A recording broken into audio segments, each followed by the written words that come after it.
పర్యావరణ పరిరక్షణే ధ్యేయంగా ఉత్తరాంధ్ర పర్యావరణ నెట్వర్క్ కన్వీనర్ విజయబాబు ఆధ్వర్యంలో విశాఖ వేదికగా ద్వారకానగర్ సెంట్రల్ లైబ్రరీ సమావేశపు మందిరం నందు ఏర్పాటు చేసిన ఎన్జీఓల సమావేశానికి ముఖ్య అతిథిగా IOCL NV Rao mental development science Andhra university professor Hema Shailaja చేశారు.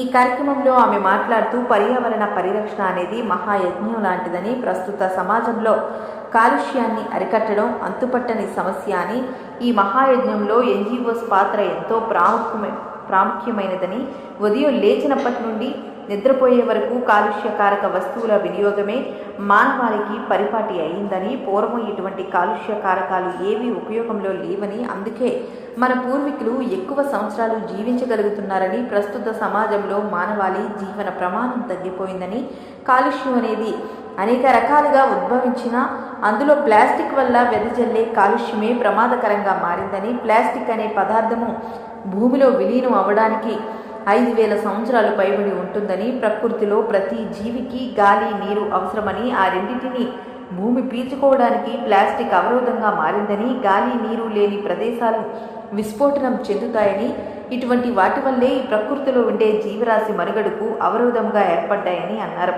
నెట్వర్క్ కన్వీనర్ విజయబాబు మాట్లాడుతూ పర్యావరణ పరిరక్షణ అనేది ఒక్కడి వల్ల సాధ్యమయ్యే పని కాదని, మనమందరం కలిస్తేనే ఈ మహాయజ్ఞాన్ని చేయగలమని, ముందు మనం ప్లాస్టిక్ వాడకాన్ని మానేసి మన చుట్టూ ఉన్న వారికి అవగాహన కలిగిస్తే వారిలో కూడా మార్పు రావడానికి అవకాశం ఉంటుందని, క్రమంగా వాతావరణ పరిస్థితులు మారుతాయని అన్నారు.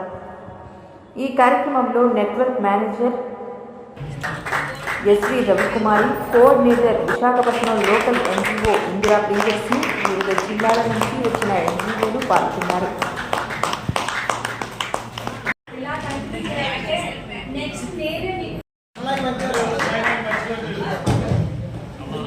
పేరు హేమా శైలజ, ప్రొఫెసర్గా ఆంధ్ర యూనివర్సిటీలో ఐఓసిఎల్ చైర్ ప్రొఫెసర్గా పనిచేస్తున్నాను.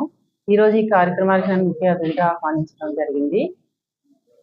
వీళ్ళు ఒక 1,000,000 క్లాత్ బ్యాగ్స్ని డిస్ట్రిబ్యూట్ చేయడానికి నడుము బిగించారు. సింగిల్ యూజ్ ప్లాస్టిక్స్ మానేసి క్లాత్ బ్యాగ్స్ని యూజ్ చేయడానికి ఎన్జిఓస్ అందరూ కలిసి ఒక ఉద్యమంగా చేయాలని వాళ్ళు అనుకుంటున్నారు. సో దానికి నన్ను ఆహ్వానించినందుకు నేను చాలా కృతజ్ఞతలు తెలుపుతూ పబ్లిక్ని ఒకటే రిక్వెస్ట్ చేస్తున్నాము, మీరందరూ మీరు అవేర్నెస్ పెంచుకొని ప్లాస్టిక్, సింగిల్ యూజ్ ప్లాస్టిక్నే కాదు ప్లాస్టిక్ నో చెప్పి క్లాత్ బ్యాగ్స్నే వాడి పర్యావరణాన్ని, మీ ఆరోగ్యాన్ని కూడా రక్షించుకోవాల్సిందిగా కోరుతున్నాను. నా పేరు రవికుమారి ఎస్. నేను హైదరాబాద్ నుంచి వచ్చాను. పర్యావరణ నేషనల్ ఎన్జిఓస్ నెట్వర్క్ తరఫున మేము ఇక్కడ పనిచేయబోతున్నాం.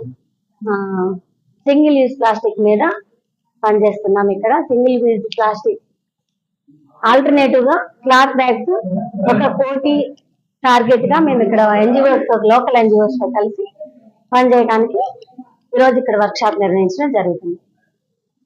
నేను ఈ ప్రాజెక్ట్ మేనేజర్ గా వర్క్ చేస్తున్నాను. ఇక్కడ సార్ విజయబాబు కన్వీనర్, ఈ ప్రాజెక్ట్ కి కన్వీనర్ సార్.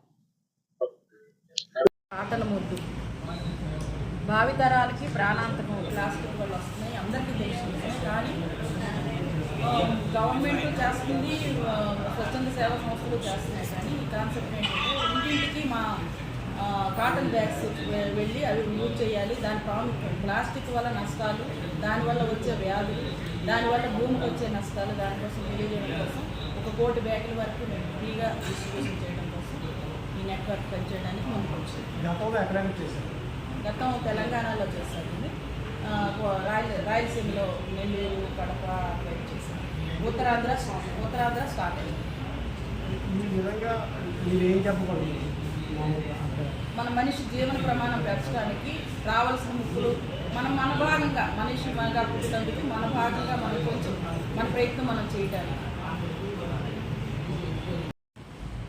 మీరు ఈరోజు 100 బ్యాగులు ఇచ్చారు అంటే 100 ప్లాస్టిక్ కవర్లు ఉన్న వాళ్ళని మార్చి వాళ్ళు 1 నెల, 2 నెలలు లేదా 6 నెలలు ఆ బ్యాగులు వాడుకునే విధంగా వాళ్ళకి మీరు అలవాటు చేస్తున్నారు.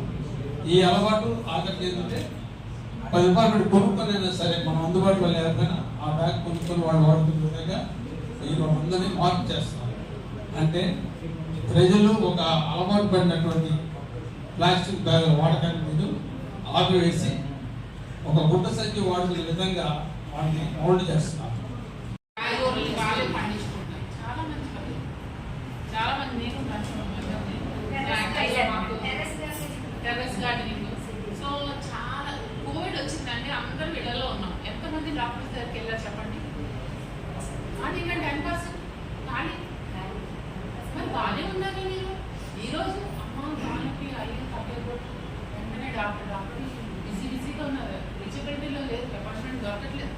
2-3 రోజుల తర్వాత అపార్ట్మెంట్ దొరుకుతుంది. మనం